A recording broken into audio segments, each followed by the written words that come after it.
यशोदानंदना ब्रज जन रंजना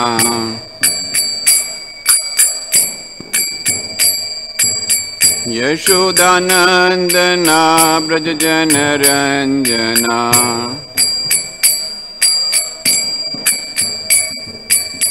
यमुना तीरा वनचारी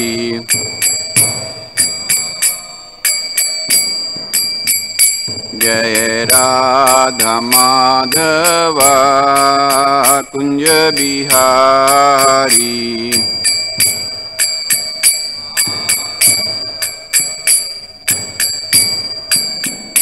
जय गोपी जन बल्लभ गिरिवर धारी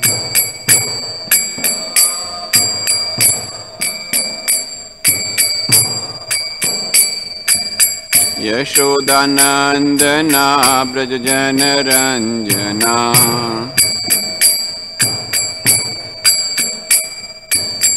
यशोदानंदना ब्रज जन रंजना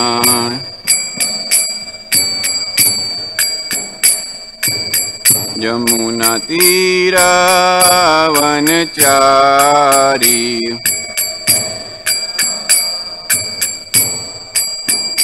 जय राधा माधवा कुंज बिहारी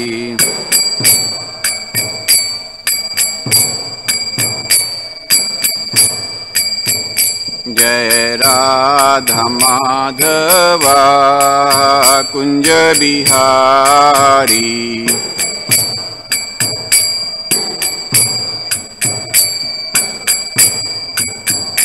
हरे कृष्णा कृष्णा कृष्णा हरे हरे हरे रामा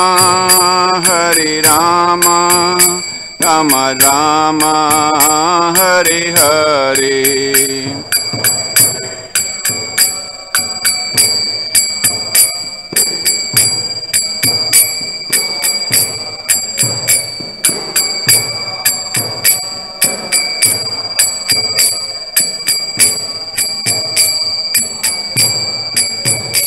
हरे कृष्णा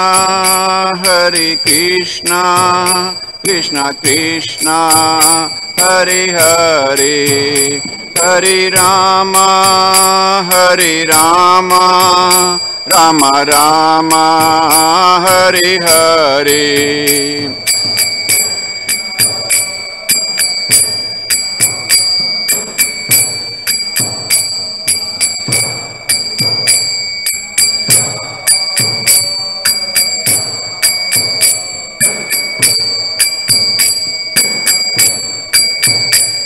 हरे कृष्णा कृष्णा कृष्णा हरे हरे हरे राम राम राम हरे हरे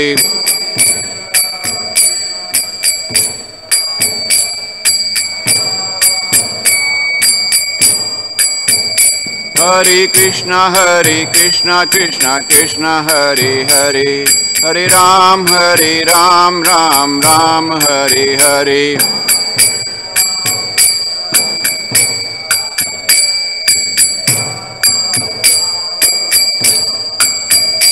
हरे कृष्णा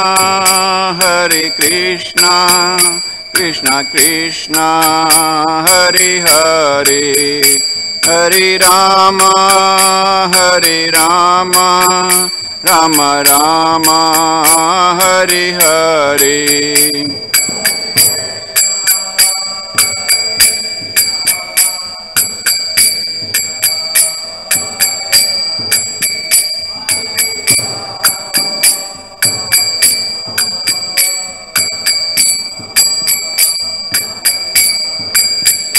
जय किशोर किशोरी जय किशोर किशोरी जय किशोर किशोरी जय किशोर किशोरी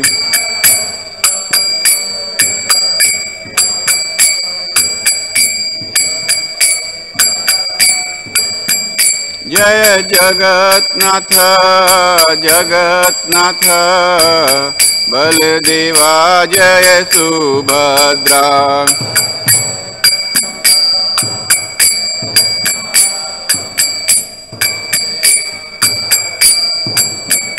जय गौरानिताई गौरानिताई गौरानिताई जय गौरानिताई।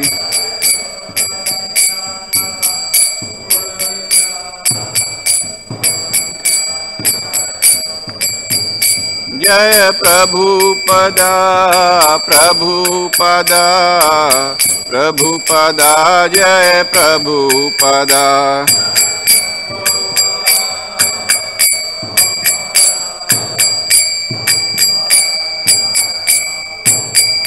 जय जय प्रभुपाद प्रभुपाद प्रभुपाद जय जय प्रभुपाद।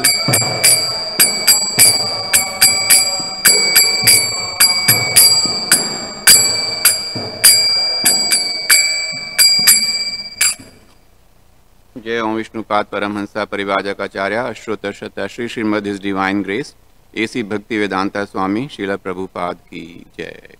ग्रंथराज श्रीमद् भागवतम की जय।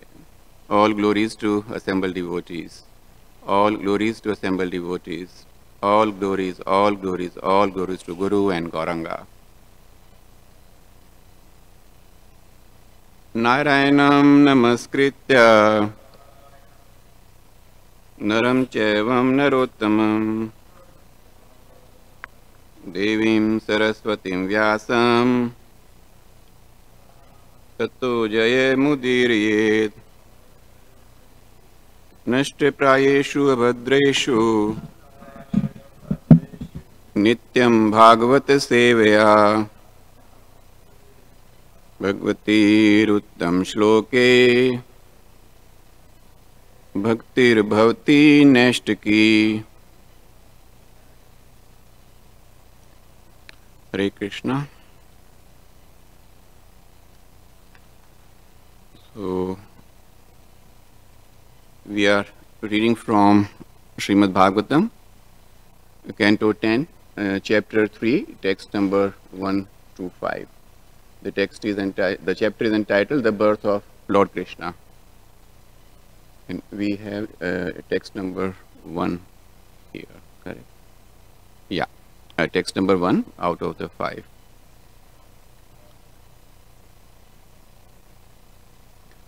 अथा सर्वा गुणोपेता कालः परमा शोभना यर्हि एवा जना मार्क्सम् सान्तर्कश्च ग्रहातार्क्रम्। श्रीशुक उवाच अथा सर्वा गुणोपेता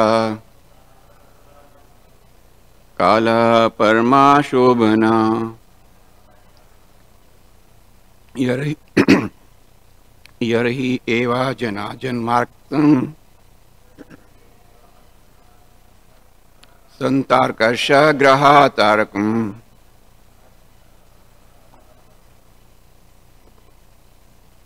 श्रीशुक उवाच अथा सर्वा गुणोपेता कालः परमा शोभना यर्हि एवा जना जन्मार्क्तं संतर्कश्च ग्रहातार्कम्।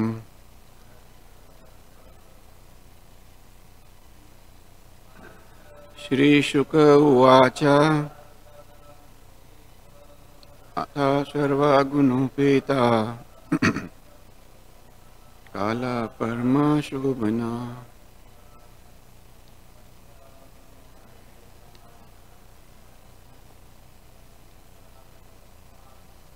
संतार्क्ष ग्रहातारकम्। श्रीशुक उवाच अथा सर्वा गुणोपेता कालः परमा शोभना Yarhi eva jana janmaksham santarksha grahatarikam. Shri Shuka uvacha atha sarva gunopeta kala parma shobhana janarmaksham santarksha grahatarikam. Shri Shuka uvacha atha sarva gunopeta kala parma shobhana yarhi eva jana janmaksam santarksha grahatarkam. Shri Shuka uvacha atha sarva gunopeta kala parma shobhana yarhi eva jana janmaksam sankarsha ginahatarkam. So we'll Shri Shuka uvacha. Shri Shukdev Goswami said, Atha, on the occasion of Lord's appearance, Sarva, all around, Guna Upeta, endowed with material attributes or facilities, Kalaha, a favorable time, Parama Shobhana, all auspicious and very favorable from all points of view. Here he, when, eva, certainly, ajana janma rakshakam, the constellation of stars known as Rohini. Santa Riksha, none of the constellations were fierce. All of them were peaceful. Graha Tarakam, and the planets and the stars like Ashwini. Disha, all directions. Prasedu, appeared very auspicious and peaceful. Gaganam, all of outer space or the sky. Nirmala Udu Gana Udyam, in which all the auspicious stars were visible. In the upper strata of the universe. Mahi, the earth. Mangala, Vyushta Pura Garama Raja Akraha. This is the whole sentence. I will read it. Whose many cities, towns, pasturing grounds, and mines became auspicious and very neat and clean. Nadia, the rivers. Prasanna Salilaha, the waters became clear. Hridaha, the lakes or large reservoirs of water. Jalruha Shriya, appeared very beautiful because of blooming lotuses all around. Dvija Ali Kula Sananda Stavakaha, the birds, especially the cuckoos and swarms of bees, began to chant in sweet voices.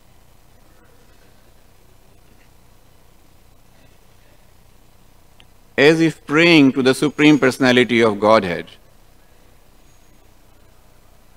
Vana Rajaya, The green trees and plants were also very pleasing to see. Vava blew, Vayu, the breeze, Shuka Sparsha, very pleasing to the touch. Punya Gandha Vaha,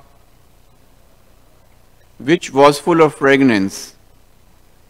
Suchi, without pollution by dust. Agniha Cha, and the fires at the places of sacrifice. Dvijatinam, of the Brahmanas. Santaha, undisturbed, steady, calm and quiet. Tatra, there. Samindhata, blazed. Manamsi, the minds of the Brahmanas, who because of Kansa had always been afraid. Asana became Prasanani, fully satisfied and free from disturbances. Sadhunam, of the Brahmanas, who were all Vaishnava devotees. Asura Druham, who had been oppressed by Kansa and other demons disturbing the discharge of religious rituals. Jayamane, because of the appearance or birth. Ajane, of Lord Vishnu, who is always unborn. Tasmin, in that situation. Nedu, resounded. Dundubhiya, kettle drums. Samam, simultaneously, from the upper planets. Translations and purport by His Divine Grace, A.C. Bhaktivedanta Swami, Srila Prabhupada.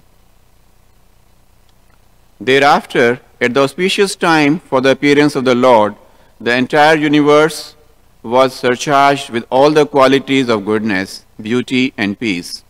The constellation Rohini appeared, as did stars like Ashwani. The sun, the moon and the other stars and planets were very peaceful. All directions appeared extremely pleasing, and the beautiful stars twinkled the cloudless sky. Decorated with towns, villages, mines and pasturing grounds, the earth seemed all auspicious. The rivers flowed with clear water, and the lakes and vast reservoirs full of lilies and lotuses were extraordinarily beautiful. In the trees and green plants, full of flowers and leaves, pleasing to the eyes, birds like cuckoos and swarms of bees began chanting with sweet voices for the sake of the demigods. A pure breeze began to blow, pleasing the sense of touch and bearing the aroma of flowers. And when the Brahmanas, engaging in ritualistic ceremonies, ignited their fires according to Vedic principles, the fires burned steadily, undisturbed by the breeze. Thus, when the birthless Lord Vishnu, the Supreme Personality of Godhead, was about to appear, the saints and Brahmanas, who had always been disturbed by demons like Kamsa and his men, felt peace within the core of their hearts, and kettle drums simultaneously vibrated from the upper planetary system. Purport. As stated in Bhagavad Gita, the Lord says His appearance, birth and activities are all transcendental, and that one who factually understands them is immediately eligible to be transferred to the spiritual world. The Lord's appearance or birth is not like that of an ordinary man, who is forced to accept a material body according to his past deeds. The Lord's appearance is explained in the previous chapter. He appears out of His own sweet pleasure. When the time was mature for the appearance of the Lord, the constellations became very auspicious. The astrological influence of the constellation known as Rohini was also predominant because this constellation is considered very auspicious. Rohini is under the direct supervision of Brahma, who is born of Vishnu, and it appears at the birth of Lord Vishnu, who in fact is birthless. According to the astrological conclusion, besides the proper situation of the stars, there are auspicious and inauspicious movements due to the different situations of the different planetary systems. At the time of Krishna's birth, the planetary systems were automatically adjusted so that everything became auspicious. At that time, in all directions, east, west, south, north, everywhere, there was an atmosphere of peace and prosperity. Auspicious stars were visible in the sky and on the surface in all towns and villages or pasturing grounds, and within the mind of everyone there were signs of good fortune. The rivers were flowing full of water, and the lakes were beautifully decorated with lotus flowers. The forests were full with beautiful birds and peacocks. All the birds within the forest began to sing with sweet voices, and the peacocks began to dance with their consorts. The wind blew very pleasantly, carrying the aroma of different flowers, and the sensation of bodily touch was very pleasing. At home, the Brahmanas, who were accustomed to offer sacrifices in the fire, found their homes very pleasant for offerings. Because of disturbances created by the demonic kings, the sacrificial fire had been almost stopped in the houses of Brahmanas, but now they could find the opportunity to start the fire peacefully. Being forbidden to offer sacrifices, the Brahmanas were very distressed in mind, intelligence, and activities. But just on the point of Krishna's appearance, automatically their minds became joyful, their minds became full of joy, because they could hear loud vibrations in the sky of transcendental sounds proclaiming the appearance of the Supreme Personality of Godhead. On the occasion of Lord Krishna's birth, seasonal changes took place throughout the entire universe. Krishna was born during the month of September, yet it appeared like springtime. The atmosphere, however, was very cool, although not chilly, and the rivers and reservoirs appeared just as they would in Sharad, the fall. Lotuses and lilies blossomed during the day, but although Krishna appeared at 12 o'clock midnight, the lilies and lotuses were in bloom, and thus the wind blowing at that time was full of fragrance. Because of Kansa's disturbances, the Vedic ritualistic ceremonies had almost stopped. The Brahmanas and saintly persons could not execute the Vedic rituals with peaceful minds. But now the Brahmanas were very pleased to perform their daily ritualistic ceremonies undisturbed. The business of the Asuras is to disturb the Suras, the devotees and Brahmanas, but at the time of Krishna's appearance, these devotees and Brahmanas were undisturbed. Om Agyantimirandhasya Gyananjana Shalakaya Chakshuranmilitam Yena Tasmai Shri Guruve Namaha Shri Chaitanya Manobhishtam Stapitam Yena Bhutale Swayam Rupa Kadamayam Dadati Swapadantikam Vancha Kalpatarubhasya Kripa Sindhu Vayayivacha Patita Nam Pavnebhyo Vaishnavibhyo Namo Namaha Shri Krishna Chaitanya Prabhu Nityananda Shri Advait Gadadhar Shri Vasadi Gaur Bhakta Vrinda Hare Krishna, Krishna Krishna, Hare Hare, Hare Ram, Ram Ram, Hare Hare. So before starting our discussion, I'll also read the summary of this particular chapter to get an overview of what is contained here. As described in this chapter, the Supreme Personality of Godhead Krishna, Hari, in his original form, appeared as Vishnu, so that his father and mother could understand that their son was the Supreme Personality of Godhead. Because they were afraid of Kansa, when the Lord appeared as an ordinary child, they took him to Gokula, the home of Nand Maharaj. Mother Devaki, being fully transcendental, Satchidananda, does not belong to this material world. Thus the Supreme Personality of Godhead appeared with 4 hands, as if born from her womb. Upon seeing the Lord in that Vishnu form, Vasudeva was struck with wonder, and in transcendental happiness, he and Devaki mentally gave 10,000 cows in charity to the Brahmanas. Vasudeva then offered prayers to the Lord, addressing him as the Supreme Person, Parabrahman, the Super Soul, who is beyond duality and who is internally and externally all-pervading. The Lord, the cause of all causes, is beyond material existence. Although he is the creator of this material world, when he enters this world as Paramatma, he is all-pervading. Andantra sta Parmanu Chayantara stham. This is from Brahma Samhita.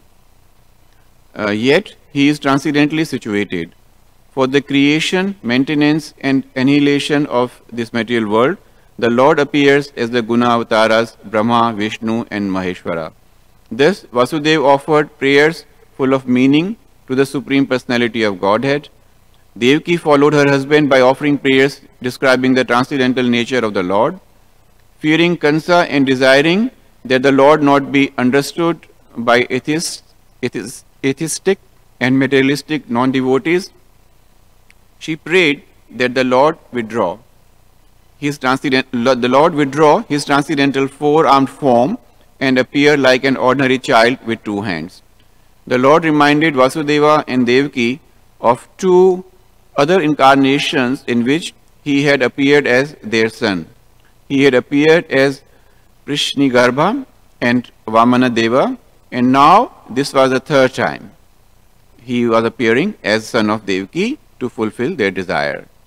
The Lord then decided to leave the residence of Vasudeva and Devaki in the prison house of Kansa. And at this very time, Yogamaya took birth as daughter of Yashoda. By the arrangement of Yogamaya, Vasudeva was able to leave the prison house and save the child from the hands of Kansa. When Vasudeva brought Krishna to the house of Nanda Maharaj, he saw that by Yogamaya's arrangement, Yashoda as well as everyone else was deeply asleep. Thus he exchanged the babies, taking Yogamaya from Yashoda's lap and placing Krishna there instead. Then Vasudeva returned to his own place, having taken Yogamaya as his daughter. He placed Yogamaya on Devaki's bed and prepared to be a prisoner as before. In Gokula, Yashoda could not understand whether she had given birth to a male or a female child. So this is describing the summary of chapter 3. In previous chapter, we read about demigods praying to Krishna. They first, together with when Mother Earth went to Lord Brahma and demigods, complaining about all the destruction and tortures which were inflicted by the Asuras, they went to the Supreme Personality of Godhead and prayed to him. Again, when the Supreme Personality of Godhead, Krishna, entered the womb of Devaki, the demigods again appeared in the prison house and prayed to the Supreme Personality. Now, the time had come when the Supreme Personality was going to actually arrive. So, since Mother Earth and the demigods were all praying for the advent of the Lord, they were now busy making the arrangement so that it's all very pleasant, nice and conducive all around.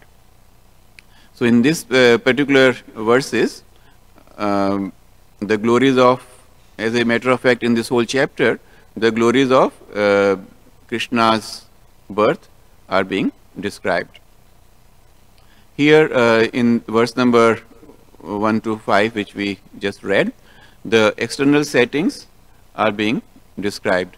And it's really amazing that seeing so many things, so many auspicious things, or so many wonderful things happening at the same time. Normally, we would see some of them. We may see sometimes beautiful, birds around or peacocks singing, and dancing. We may see some flowers here and there. But now at this particular event, all these symptoms or all these signs were visible at the same time. And it is also described that the constellations of the stars, especially the constellation Rohini, appeared, and Srila Prabhupada explains in the purport that is a very, very auspicious constellation.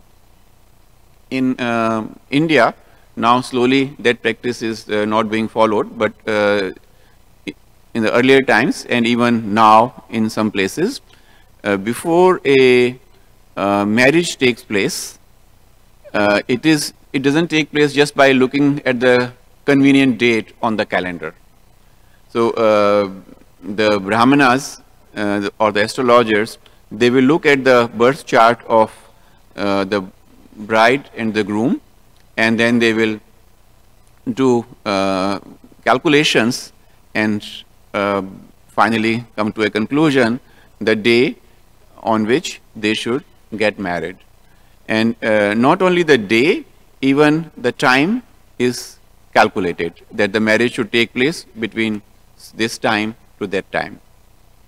And if it happens, if the marriage takes place at a time which is auspicious according to the location and position of stars, it is supposed to last forever. Whether it happens or not, that will be decided, or that will be known much later. But this practice was being followed. Number of times it happens that on the wedding day, it rains or there's a storm and things like that. So a lot of disturbance is there.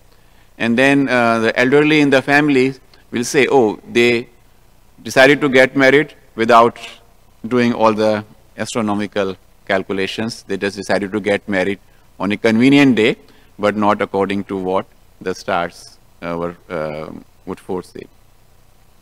So here, at the appearance of the Lord, the constellation and the position of all the stars was very, very favorable and auspicious.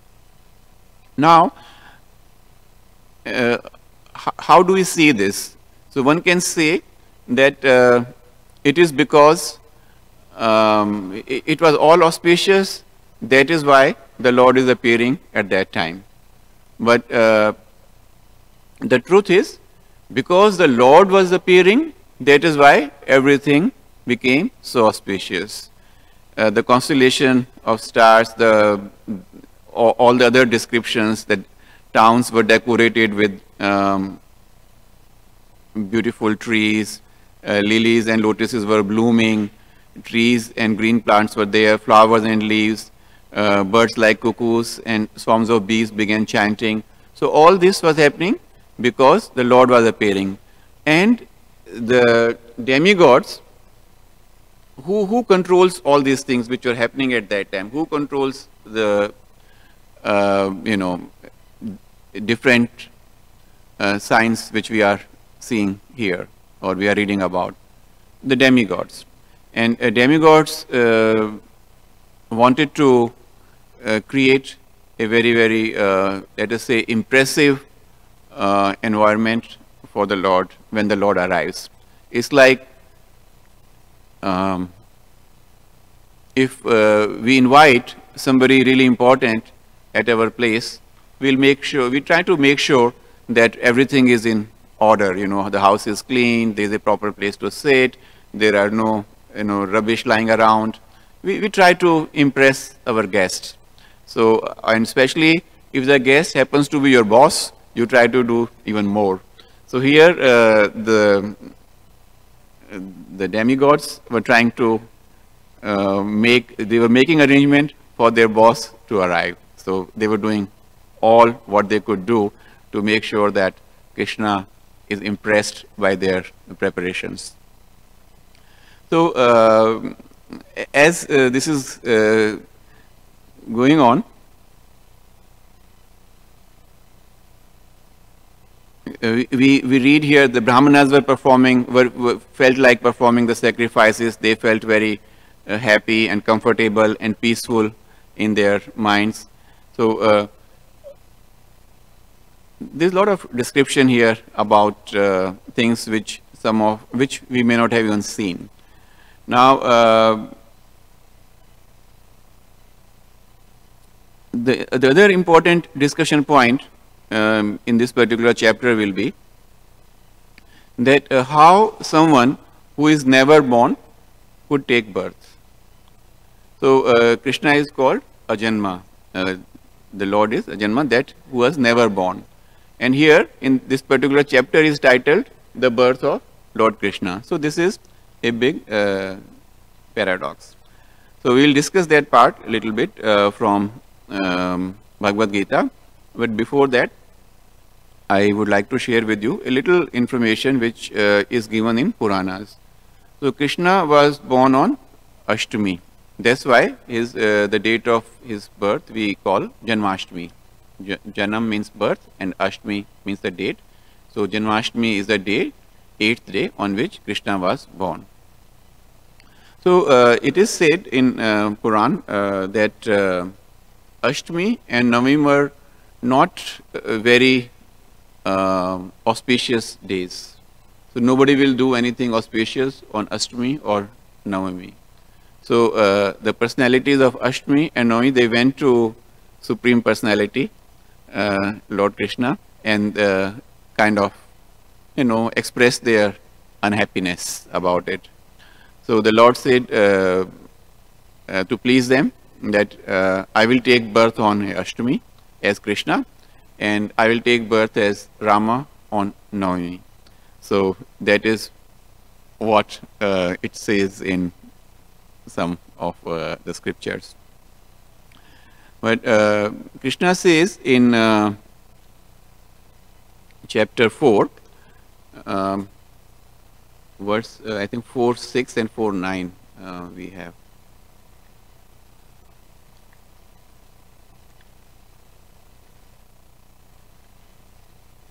In verse number 6 of chapter 4 in Bhagavad Gita, Krishna says, although I am unborn and my transcendental body never deteriorates, and although I am the Lord of all living entities, by my internal energy, I still appear in every millennium in my original transcendental form. And then, this is very important for all of us, where Krishna says, Jan karma cha me divyam evam yo veti tatvataha tyaktva deham punarjanma neti mam iti swarjuna. One who knows the transcendental nature of my appearance and activities does not, upon leaving the body, takes his birth again in this material world, but attains my eternal abode, O Arjuna. So, in the purport, Srila Prabhupada says that the Lord descent from his transcendental abode is already explained in the 6th verse.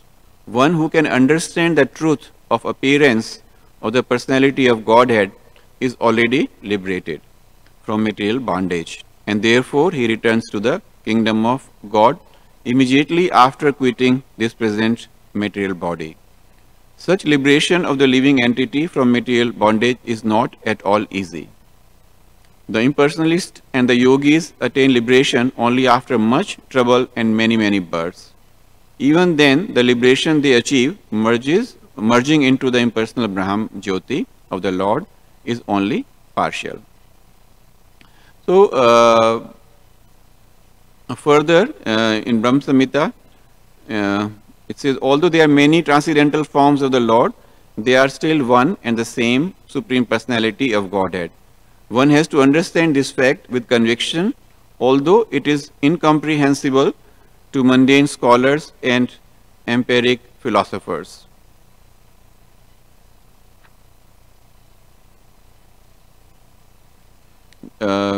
In Purusha Bodhini Upanishad, it says, the one Supreme Personality of Godhead is eternally engaged in many, many transcendental forms in relationships with his unalloyed devotees. So, Srila Prabhupada is explaining that Krishna will take birth in different forms to have different pastimes with his devotees depending on the relationship with the devotee. So when Krishna came, as we are reading in these verses, he fulfilled desires of so many devotees. He fulfilled the desire of Vasudev and Devki. He fulfilled the desire of Nand Maharaj and Yashoda. He fulfilled the desire of all the cowherd boys. He fulfilled the desire of gopis. So that way, when he arrived, and all of them, they had different relationship with the Supreme Personality. So even though he appeared as one person, he was able to make all of them happy, and he was able to have rasa, different type of rasas with all of them. Now,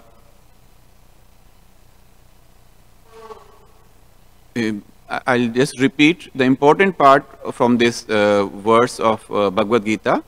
So, where Krishna says, one who knows the transcendental nature of my appearance and activities. So, it is important to know that. Now, we are reading about it, but if one understands this, then according to what Krishna says and Srila Prabhupada describes in the purport, then one is bound to go back to the Goloka.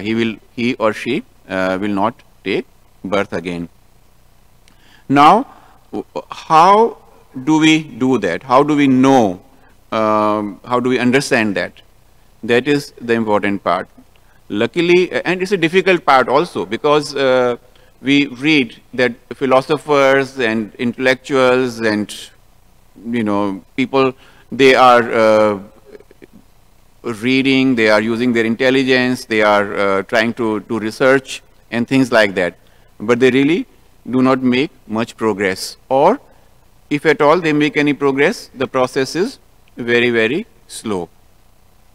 Luckily for us, Srila Prabhupada has provided us the recipe.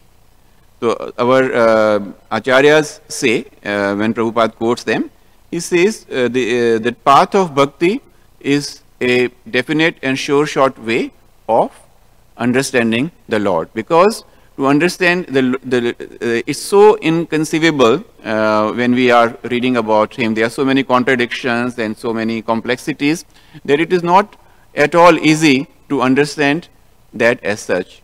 So we will be able to understand that only when the Lord wants it, and that will be possible only if we surrender unto him, if we accept him as our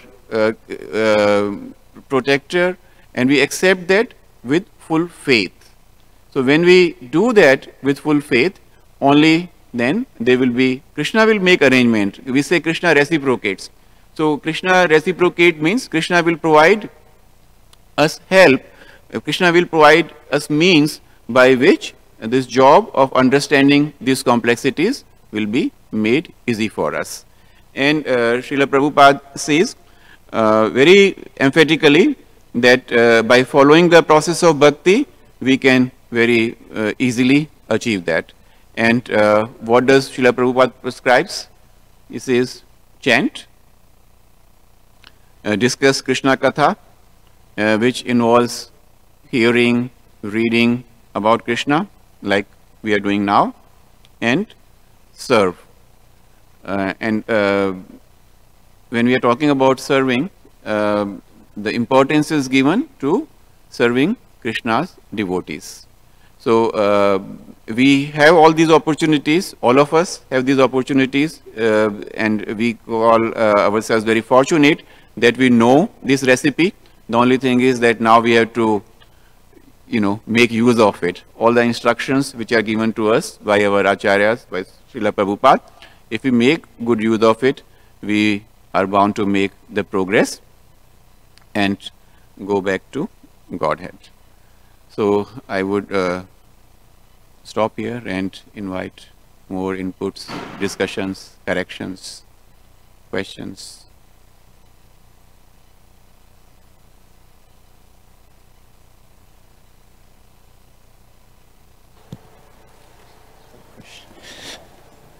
I was wondering about this point, the demigods preparing all the planetary systems in the right way and the whole atmosphere properly for Krishna's appearance. I was wondering, I guess, if they have the power to do that, I'm wondering why they're not able to do it all the time, or to keep the situation perfect all the time. Because Krishna took birth, maybe they were empowered to be able to do that, or if they. That's my thought. Thank you, Prabhu. The analogy I gave, like, we live in a particular place, and it is the business as usual, generally, correct? But when a important person comes, then we make sure that everything is perfect. So it's like the President of United States, there is a Chicago, there's a government in Chicago, there's a mayor, there are different departments, and they are running the show. And we know how well they are running it. But if the President wants to visit Chicago, they will make sure that everything is smooth, the traffic is moving properly at the cost of so many other people, and so on. So it is a natural process that if an important personality is arriving, some special arrangements have to be made for that personality. And this is exactly what the demigods and the Mother Earth, they are doing. Because the Supreme Personality of Godhead is coming on their request. So they just want to make sure that everything is perfect. And this is also, all these demigods and all the material nature, they are subservient to the Lord. So when the Lord is coming, they just want to impress him, and that is exactly the reason why they are doing it now. They don't have to do it. Normally, it may not be even there. They may not even think about it. Exactly the same way that we have things lying around in our house, and until and unless I know that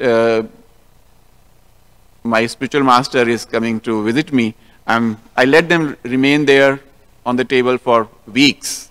But on that particular day, or just when I get to know, I'll make sure that I clean the entire, place so that I am able to impress my spiritual master. Just to give you an analogy. Any other comments? Acharya Nishta Prabhu, something to add? Okay. Yes, you want to say something, Prabhu? Okay. So in that, yeah, Karunanidhi Prabhu wants to say something.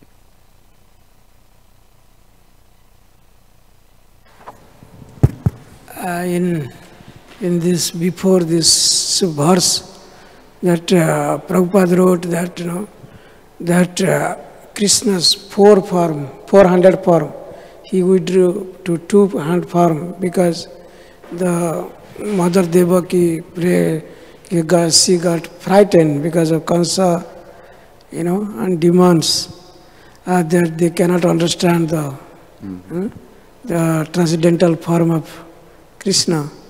So, can you elaborate a little bit on that? So, what I understand is that even Devaki and Vasudev, though they prayed and the Supreme Personality of God had promised that he will appear as their son,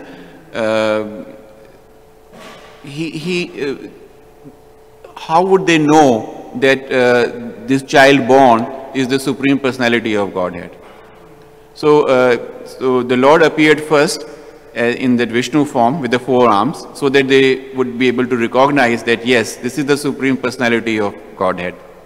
And then after that, on the request of Vasudeva and Devaki, he changed back, he transformed himself back to his original form, which is 2-hand form. So that is the significance. Now, here it is also said that what you are referring, that in the summary, Prabhupada is describing what you have just mentioned. Let me read that from there.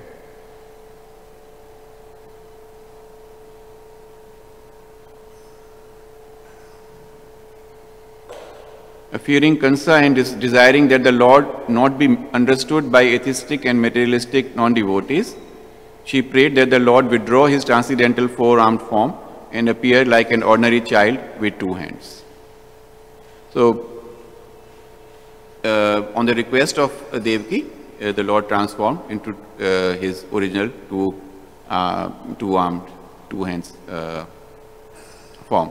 Also, because the parents are worried about the welfare of their children, so Devaki was also concerned. She knew that Kansa had been killing all the previous, children who took birth. So she did not really want the little baby or the Supreme Personality of Godhead, in this case, to be harmed. Though she also knew that being the Supreme Personality of Godhead, Kansa will not be able to harm.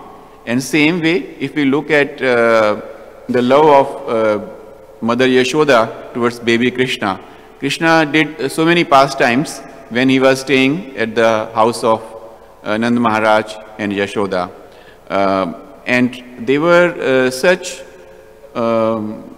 wonderful and such, things, the pastimes which are there, the killing of so many demons and so on, that no ordinary human being could accomplish them. And still, Yashoda was never able to accept the fact or believed that the Krishna, his son, is a superhuman person. She always considered him as an ordinary young child, ordinary person, and treated him that way with love and affection. It is said that had Nand Maharaj and Yashoda known or realized that the child whom they are raising is the Supreme Personality of Godhead, it would have been a totally different story altogether. It will be very different. So, so it can be looked at from different aspects. At the parent point of view, it is that Devaki wanted to make sure that no harm comes to the young baby. Krishna wanted to have his pastimes with cowherd boys and gopis and other residents of Vraja. So he also wanted to be there as a normal or ordinary looking person. Again, thing is that to discuss more, that means Krishna could have, because he is the Supreme Personality of Godhead, so he could have done himself two forms. So what is the question, where is the question of requesting him to become four armed to yes. two hands? Yeah.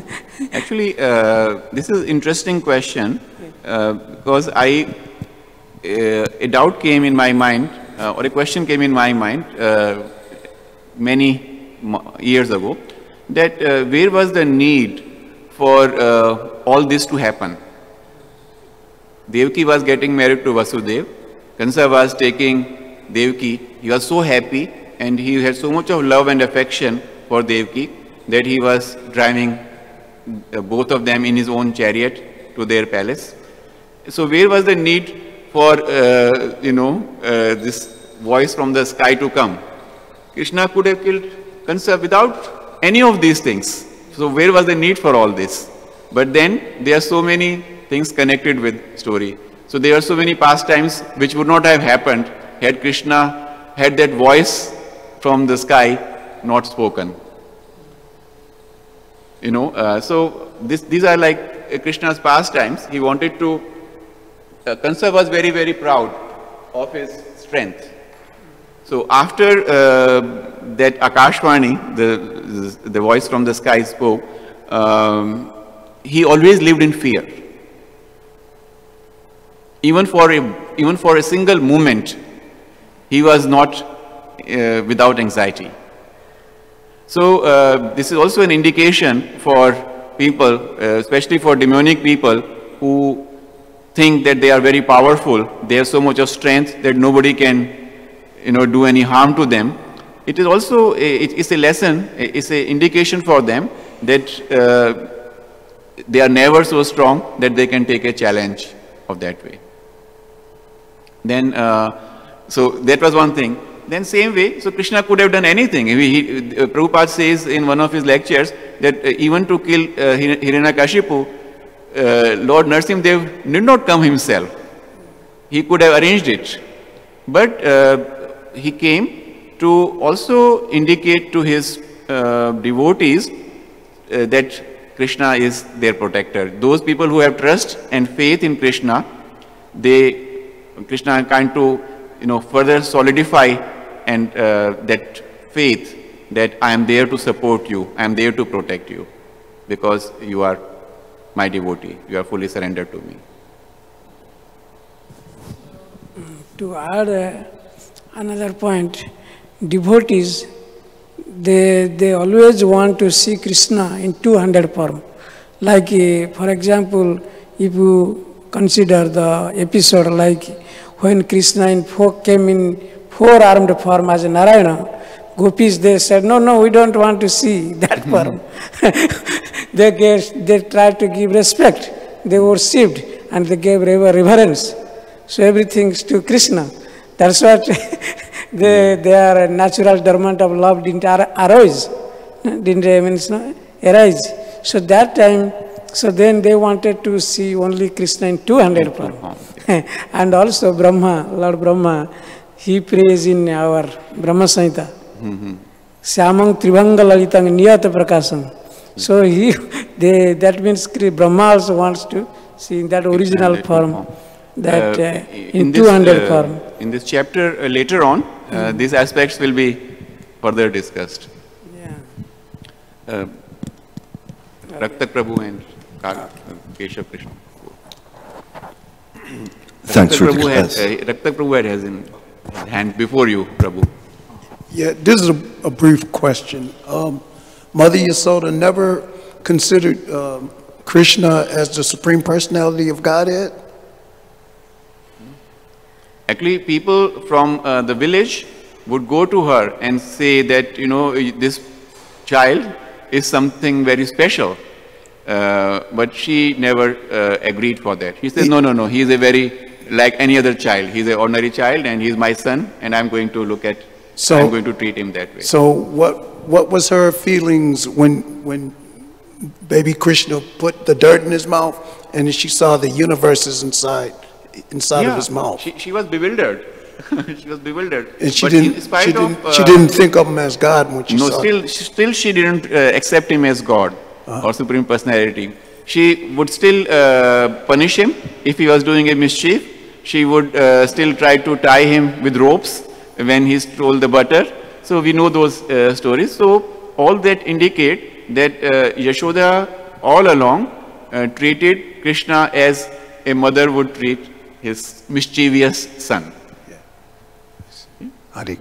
These are very interesting. If in Vrindavan, Krishna was treated as one normal cowherd boy. And that's how the reciprocation among the cowherd boys and the Krishna was of Sakyaras. So they treated him exactly like themselves. That's how they were on the... Nobody was fazed by the miracles and things. Yeah, in spite of that. They was like beyond being awestruck by the miracles that were happening. Absolutely. Yes, Prabhu. Yes, Prabhu. Keshav. Thank you, Raman. When Kamsa knew that he would be killed by one of Devaki's offsprings, the whole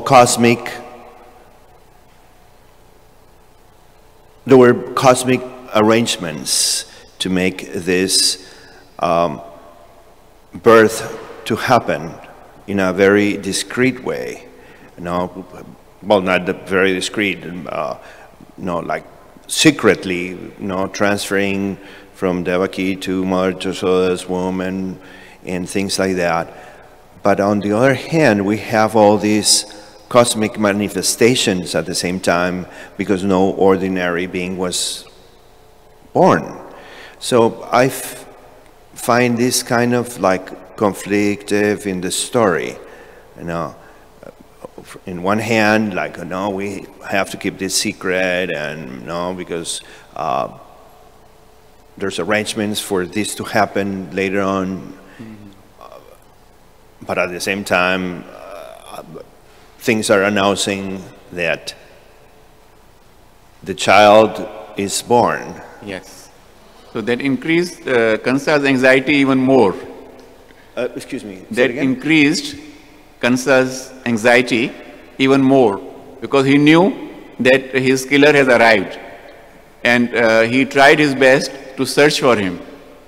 Because I think we shouldn't be talking more about the, what is going to be discussed in the chapter later on and in the next chapters. But after that Yogmaya, Yogmaya took birth at Yashoda's house. Okay? So Vasudev exchanged.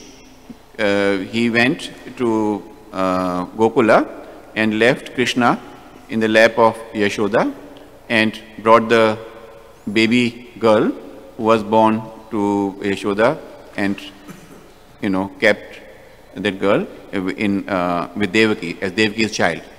So in the morning, when Kansa heard about the birth of a child, as was the ritual, he called for the child to be brought to him. And when he saw that it was a girl, he was kind of surprised that, how could this little girl be killing him?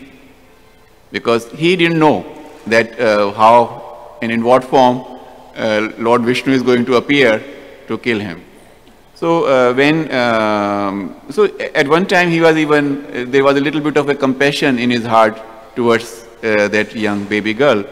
But at the same time, he was reminded by, in his mental thoughts that, oh, I don't want to take any chances.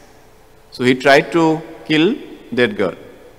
And when he tried to kill that girl slipped out of his hands, and she declared, like from the sky, again there was a voice that I don't know the exact words, but to the effect that the person who is going to kill you has already arrived in this world and is safe. So when Kansa heard this, his anxiety was much more. He was really worried. And then rest of his life, he was always trying to search where that person is. So he would send his spies, he would send his soldiers all over to trace that superhuman person and kill him. So it was another, you can say, a pastime of Krishna, causing all these disturbances and anxieties for demons. Yes, Mata. Thank you for the class, Prabhu. Little closer. The question is like, earlier Kans was Jai Vijay, right? He was Jai Vijay, he was in the form of Jai Vijay. So if he did a mistake, and if he was cursed to go 4 times to earth to repay for his sins and come back to God, then why would he have to incur all these like bad vibrations from all these people telling him that he's a demon when he was serving God, and for one mistake God told him after 4 incarnations you will come back to me. So if he's going back to God anyways, then and God has come personally to take him back, then why is there a story that, I mean, he was demonic? He did not know. And as Jai Vijay, they wanted to engage with Krishna in Saivalari Rasa, Virya Rasa. It was their desire. When they were Jaya Vijaya, they wanted to engage with Lord Krishna in Virya Rasa. So Krishna fulfilled their desire. That was the aim. You know, as Hiranyakashipu, he killed him, but it was not like an ordinary this thing, you know. I mean, Kansa or Hiranyakashipu, they were really very, very powerful people. So Krishna, you know, doesn't like to, especially when it comes to Virya Rasa, he doesn't want to engage with somebody who's weak, correct? Then nobody will really be saying, oh, Krishna killed so and so. Krishna really wanted to kill people who were powerful, who were not vincible by ordinary human beings.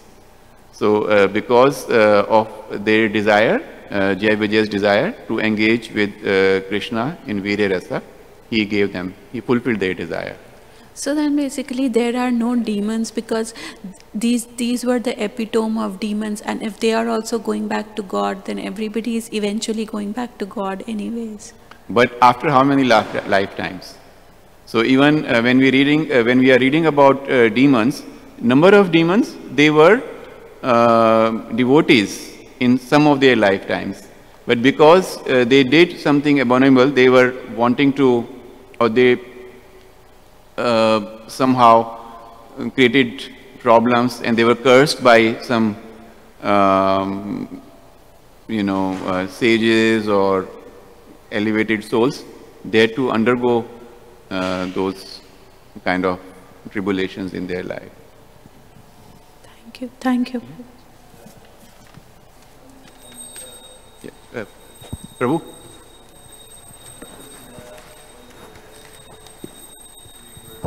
Jai and Vijay. In Krishna, that's Shishupal and Dantavakra. But Kamsa is not one of the associates. He's just a...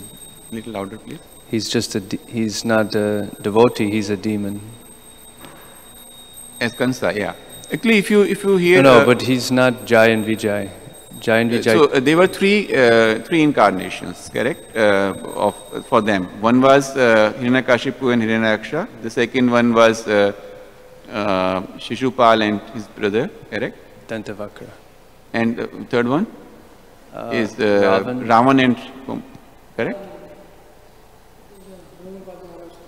Yeah. Ravan and who? Kumbhakaran. Raman and Kumbhakaran, correct? Yeah. So, but it is true. You see, if you read about Kansa, he was his previous, which we discussed actually in earlier chapters, and I think the previous canto, it explains the complete history of Kansa. He was a demon by the name Kalnemi, correct? Kalnemi. So he had several, previous. He has like history. Let us put it that way. So he was cursed, and he was, after he had fulfilled all his, karmas, then the Supreme Personality of Godhead killed him to go back to him. But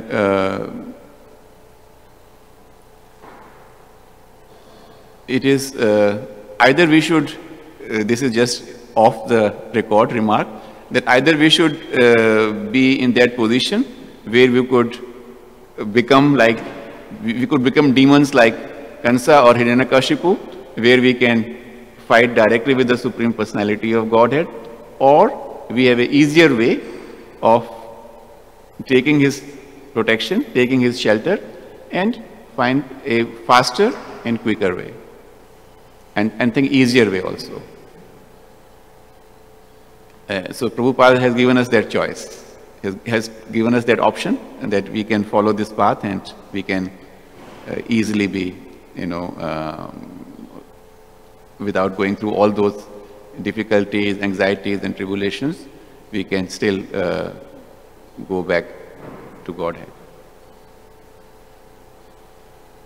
Thank you so much. Srila Prabhupada ki jai, Srimad Bhagavatam ki jai. Hare Krishna.